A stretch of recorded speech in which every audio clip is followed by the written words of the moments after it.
TV news.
Our school name is Anus Academy. I am the correspondent of Anus Academy School.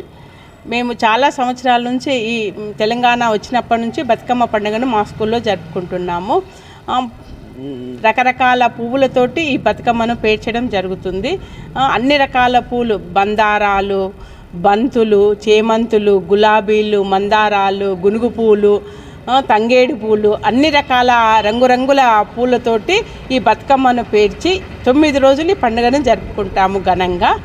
మొదటి రోజు బతుకమ్మను మా స్కూల్లో పిల్లలు, టీచర్స్ అందరం కలిపి చాలా చక్కగా పాటలు పాడుకుంటూ, డ్యాన్సులు చేసుకుంటూ ఈ బతుకమ్మను పేర్చడం జరిగింది, డ్యాన్స్ చేయడం జరిగింది. చాలా ఘనంగా జరుపుకున్నాము. బతుకమ్మ అంటే బతుకును ఇచ్చేది పండగ అనేది మన సాంప్రదాయంలో చాలా సంవత్సరాల నుంచి ఉంది. అందరికీ బతుకునిచ్చేది పండగ, అందుకే దీనికి బతుకమ్మ పండగ అనే పేరు వచ్చింది. ఈ కాకతీయ సామ్రాజ్యం నుంచి గుడక, రుద్రమదేవి కాలం నుంచి గుడక అక్కడ వరంగల్లో ఎక్కువ తెలంగాణ ఏరియాలో ఈ పండుగను బాగా జరుపుకుంటున్నాము. ఈ కేసీఆర్ గారు వచ్చినప్పటి నుంచి గుడక, ఈ తెలంగాణ ఏర్పడ్డప్పటి నుంచి ఈ పండుగ ప్రాచుర్యము ఎక్కువ పొందింది. మా స్కూల్లో గుడక దీన్ని బాగా జరుపుకుంటున్నాం.